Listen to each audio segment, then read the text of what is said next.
kuatkan hati. Negeri ini memanggilmu kawan. Belajar bergerak berbagi untuk negeri. Guru penggerak majukan pendidikan. Guru penggerak menghamba para murid. Kreatif rancang pembelajaran. Hargai potensi, tingkatkan prestasi.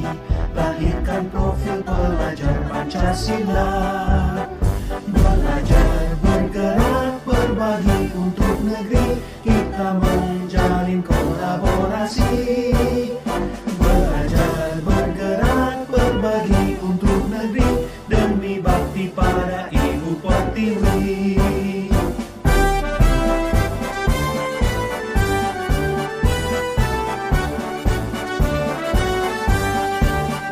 Bulatkan tekad, kuatkan hati. Negeri ini memanggilmu kawan. Assalamualaikum warahmatullahi wabarakatuh. Waalaikumsalam warahmatullahi wabarakatuh. Selamat siang teman-teman semuanya. Saya mengucapkan banyak terima kasih dan mohon maaf mengganggu waktunya dan kesediaan waktunya. Di siang ini kita akan melakukan sharing bersama ya. Kita akan sharing tentang budaya positif ya. Sebelum kita bahas tentang budaya positif, saya minta tolong kepada Bapak Ibu guru semuanya untuk menuliskan di kertas post-it ya, tentang motivasi. Alasan Bapak Ibu guru berdisiplin. Alasan yang menjadikan Bapak Ibu guru berangkat pagi itu apa? Ya, itu nanti ditulis pada kertas post-it warna pink. Untuk yang kedua, yang warna kuning, cara Bapak Ibu guru mendisiplinkan anak. Ya, silakan nanti ditulis, ditempel di sebelah sana ya. 5 menit ya. Kira-kira cukup.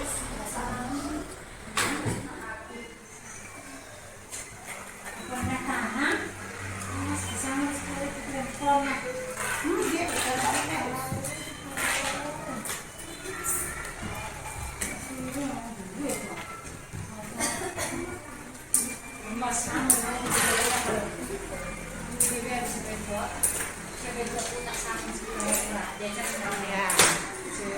Di sini sudah ada beberapa jawaban mengenai cara-cara mendisiplinkan anak dan alasan Bapak Ibu guru ya berperilaku disiplin ya. Banyak sekali nih jawabannya.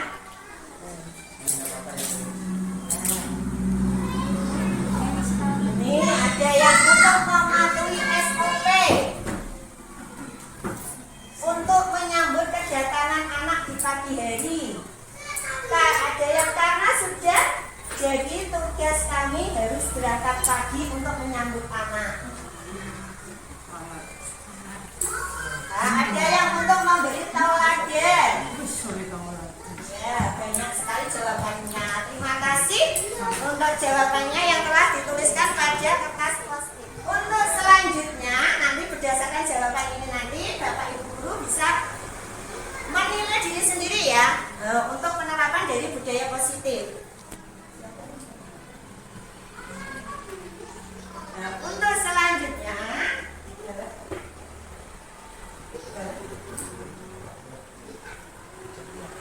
budaya positif. Apa itu budaya positif? Budaya positif merupakan gambaran terwujudnya nilai-nilai keyakinan dan kebajikan universal. Ada apa saja itu nilai-nilai keyakinan dan kebajikan universal? Ada banyak sekali. Di antaranya ada gotong royong, toleransi, disiplin, dan ada banyak lagi seperti dalam apa itu? Nilai-nilai Pancasila. Ya, profil pelajar Pancasila. Untuk selanjutnya, tadi Bapak Ibu guru telah menuliskan alasan atau motivasi ya. Nah, sekarang kita akan mulai bermain. Bermainnya berkelompok, 2 orang 2 orang. Kira-kira ambil sesuatu benda yang ada di sekitar Bapak Ibu guru. Salah satu ya, yang satu ya, disimpan di genggam dalam tangan. Yang satu itu merayu, boleh memarahi, boleh membujuk dengan cara apapun untuk mengetahui atau meminta benda yang disimpan temannya tadi. Ayo. Dengan cara apapun. Yang satu berusaha mempertahankan. Yang satu berusaha mempertahankan. Yang satu berusaha membujuk atau merayu. Kira-kira apa yang terjadi?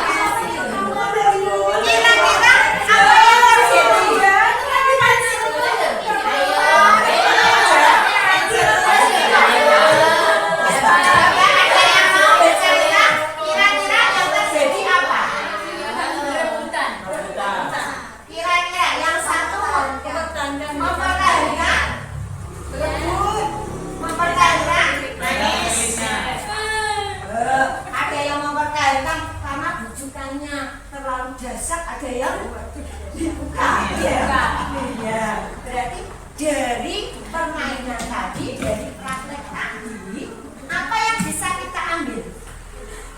Mengenai kontrol diri kita. Siapa yang menentukan kita untuk melakukan sesuatu itu? Siapa yang menentukan? Orang lain apa diri kita sendiri? Diri kita sendiri. Itulah yang dinamakan motivasi implisit. Yang dari dirinya sendiri. Ketika itu ada teori kontrol, ilusi kontrol ya. Ilusi guru mengontrol murid.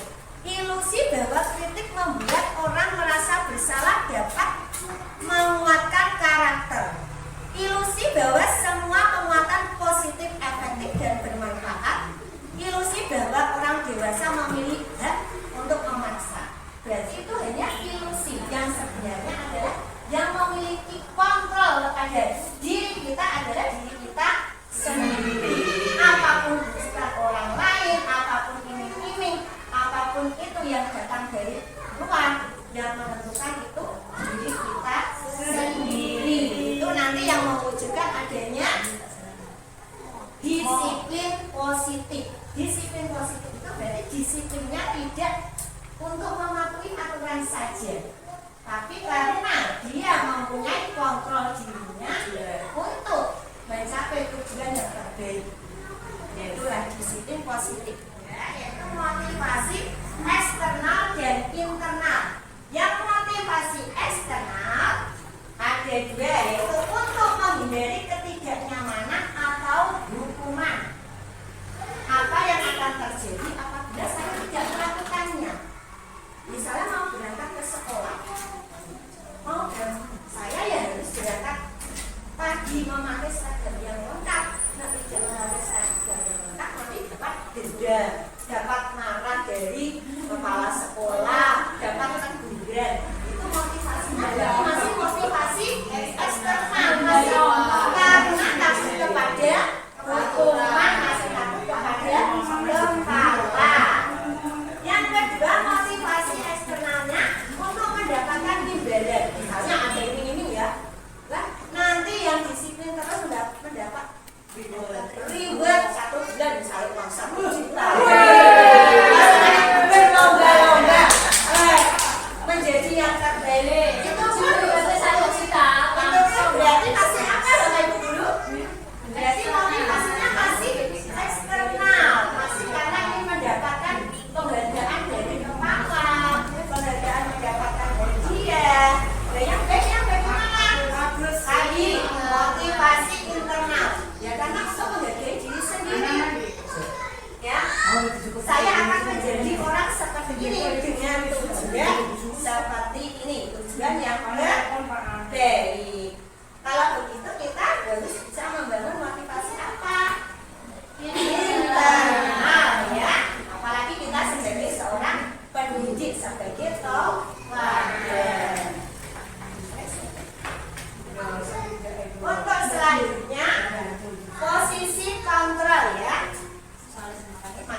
Di dalam itu kertas yang saya berikan sudah ada yang kita bisa lihat. Ya.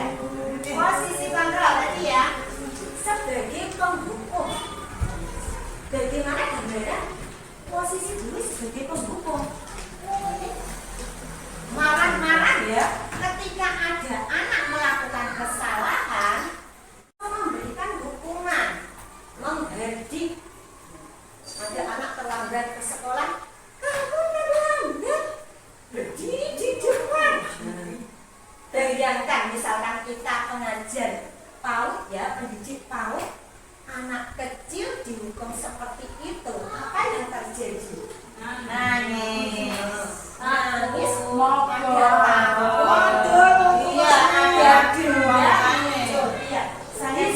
berarti identitas anak tidak berhasil. Di samping itu bisa menyebabkan apa? Anak menjadi trauma. Kita hindari ya, posisi kita sebagai penghukum kita hindari. Banyak apa akibat negatifnya. Yang kedua, membuat merasa bersalah. Bagaimana itu? Contohnya, misalkan itu, kamu itu seharusnya sudah tahu, harusnya seperti ini. Misalnya gurunya ngepel, anaknya lari-lari jadi kotor. Kamu tidak tahu, Bu Guru sudah capek. Kecewa, Bu Guru kecewa. Bagaimana anak? Anak bagaimana merasa bersalah ya karena membuat gurunya seperti ini. Seperti ini. Kita sebagai guru PAUD juga harus menghindari, bukan guru PAUD saja, semua guru, sama orang menghindari. Untuk selanjutnya kontrol sebagai teman. Sebagai teman kita ingatkan kepada anak, membuat alasan-alasan, terus itu apa itu? Peraturannya itu apa? Dia harus memang pendekatan kepada anak. Untuk posisi yang keempat, posisi pemantau. Bagaimana posisi pemantau? Di situ dijelaskan bahwa ya, posisi pemantau. Apa peraturannya? Konsekuensinya apa? Berarti seperti kita yang kita terapkan ya. Konsekuensinya apa? Seperti itu. Untuk yang terakhir, posisi sebagai manajer. Kalau posisi sebagai manajer itu berarti sebagai seorang guru ketika menemui masalah, anaknya melakukan istilahnya pelanggaran, itu tidak langsung marah-marah seperti dalam posisi penghukum atau membuat merasa bersalah, tapi dia melakukan pendekatan, memberikan pertanyaan-pertanyaan supaya anak lebih terbuka, mau bercerita, menyebutkan alasan-alasan melakukan kegiatan atau pelanggaran tadi. Jadi nanti seorang guru yang sebagai manajer bisa mengarahkan anak untuk memperbaiki keadaannya supaya anak itu bisa berubah menjadi lebih positif.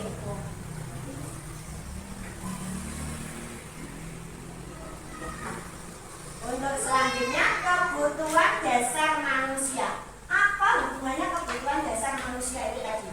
Kebutuhan dasar manusia ini ada banyak.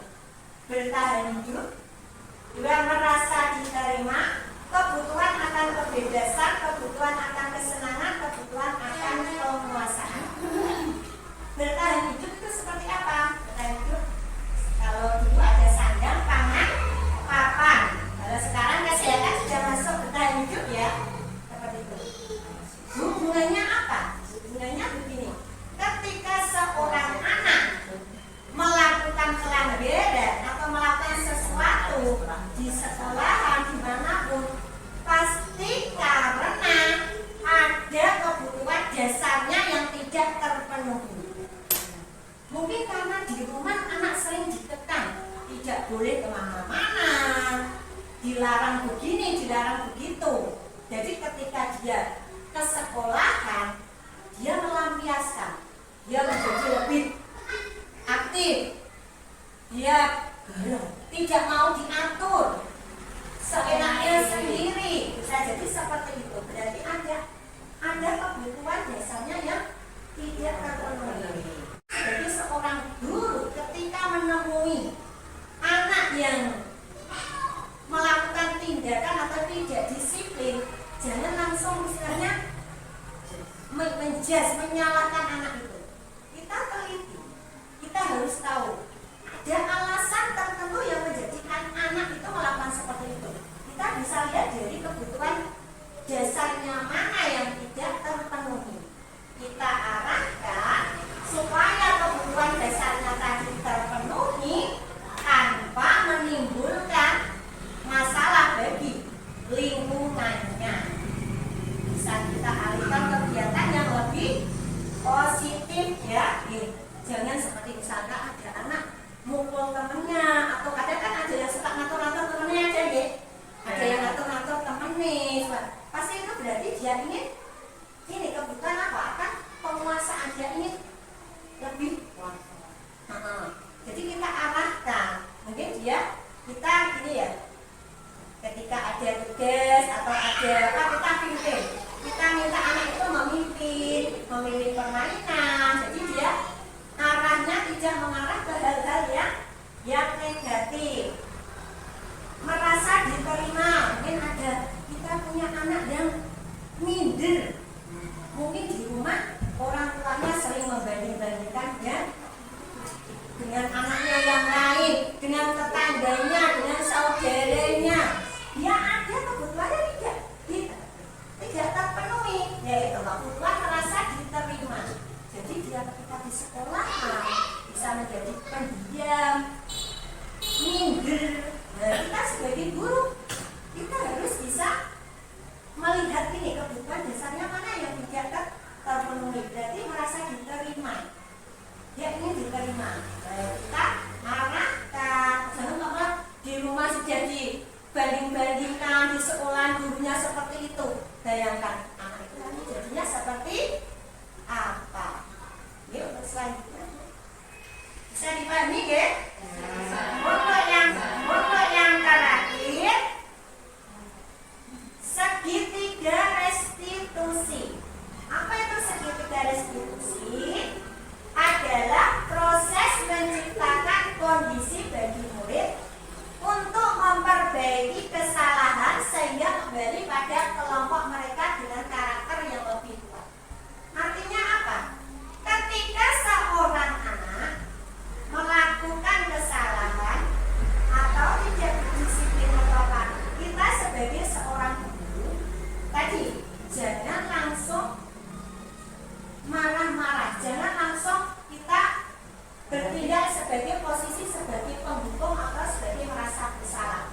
Kita bertindaknya sebagai posisi mana? Posisi manajer. Posisi manajer. Di situ nanti kita bisa menerapkan ini segitiga restitusi.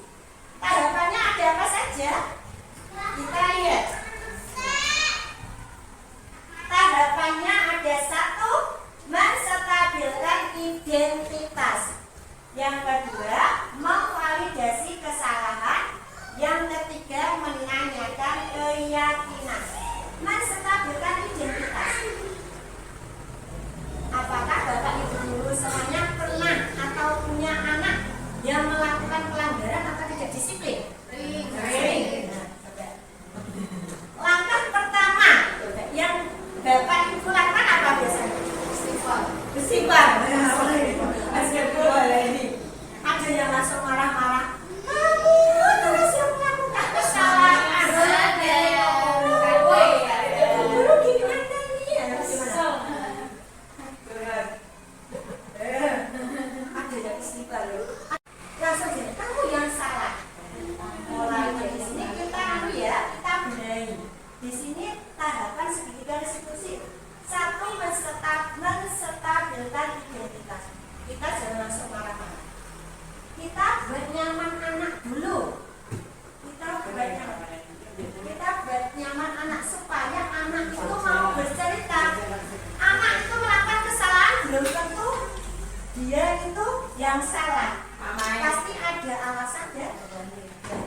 Kita cari di sini, kita stabilkan identitasnya ya. Ya, semua orang itu kata-katanya bisa seperti ini. Semua orang itu pernah melakukan kesalahan ya nak. Guru maklum. Tapi dari seperti itu kita arahkan ya, jangan langsung menjudge, langsung marah-marah. Setelah anak merasa nyaman, dia pasti mau bercerita. Tidak apa-apa, kamu melakukan itu. Guru juga pernah melakukan kesalahan. Banyak kok, semua orang pernah melakukan kesalahan. Terus kita tanya alasan dari melakukan itu, ya. Kita tanya apa yang menjadikan alasan kenapa kamu melakukan seperti itu. Pasti dia menceritakan kronologi dari kejadian yang lakukan, alasannya apa. Setelah itu baru kita tanya keyakinan kelasnya apa, nilai-nilai universal yang diyakini apa. Misalnya berantem,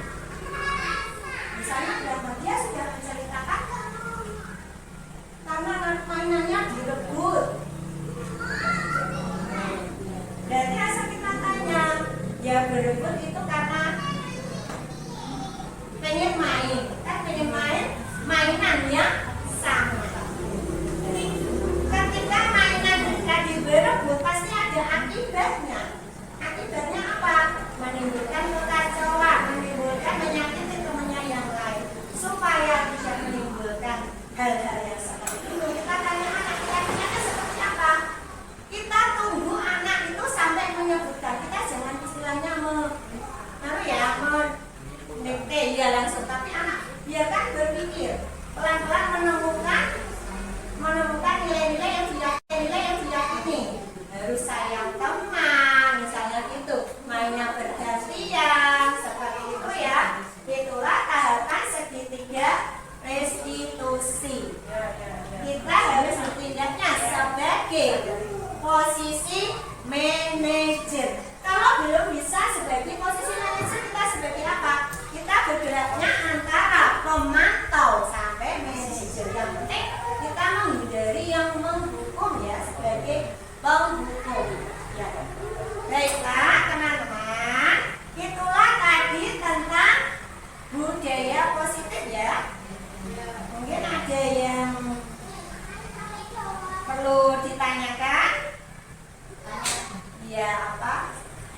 Kebetulan kan ada murid seperti itu. Kalau awal-awal itu memang anaknya kan pengen dibelum apa tahu namanya. Tapi iya, tapi setelah itu kan tahapan tadi sudah saya lakukan ya, Indonesia. Tapi setelah itu ya memang berulang-ulang lagi. Berulang-ulang terus kita setelah satu semester ini apa yang harus saya lakukan kan? Terima kasih Bu Lala atas pertanyaannya ya. Tadi Mas Alvaro. Iya. Berarti kalau saya amati dari ceritanya, dari ilustrasi ceritanya Bu Lala tadi ya, berarti Bu Lala tadi sudah menerapkan tahapan segitiga restitusi yang mana? 1, 2, 3 sudah. 1, 2, 3. Ya. Ini tadi kalau saya amati ya, itu Bu Lala baru menerapkan sebagai posisi sebagai teman. Nah, kalau segitiga restitusi kita itu harus posisi kita itu sebagai manajer, tahapannya lebih di atasnya.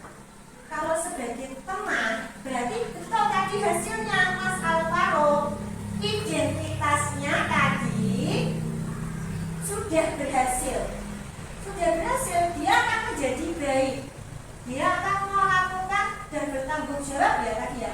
Tapi ketika yang memegang atau yang mengaku Ustazah Lala, tapi ketika dipegang sama ustazah yang lain, Mas Alvaro bisa saja berubah, karena identitasnya dia menjadi baik itu masih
diyakini.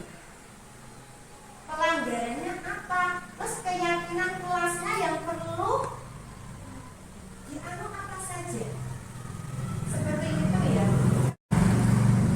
Saya menginginkan kelas yang seperti apa?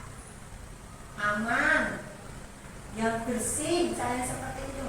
Berarti nanti tindakannya Mas Alvaro baru diarahkan menuju keyakinan yang seperti itu.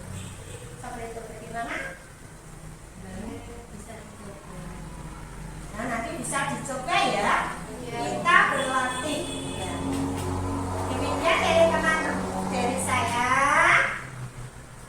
sedikit ya sharing hari ini, mudah-mudahan bermanfaat untuk anak didik kita semuanya, untuk memperbaiki pola pembelajaran dan pendidikan kita supaya lebih berpihak kepada anak dan mewujudkan profil pelajar Pancasila. Baiklah, untuk selanjutnya silakan nanti Bapak Ibu guru menuliskan lagi. Nah, tidak perlu panjang-panjang apa yang telah dipelajari hari ini. Ya, di kertas warna pink ya. Yang sudah dipelajari, tidak usah panjang-panjang. Nah, yang sudah dipelajari dan yang sudah didapat. Terima kasih atas partisipasinya hari ini. Sama-sama. Demikian sharing dari ini, mudah-mudahan apa yang didapat dari ini bermanfaat bagi kita semua, bagi anak didik kita ke depannya ya. Amin. Wassalamualaikum warahmatullahi wabarakatuh.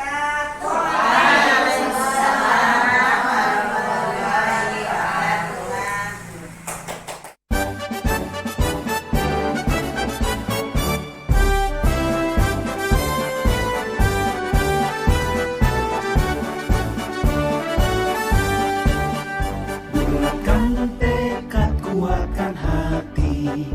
Negeri ini memanggilmu kawan. Belajar bergerak berbagi untuk negeri. Guru penggerak majukan pendidikan.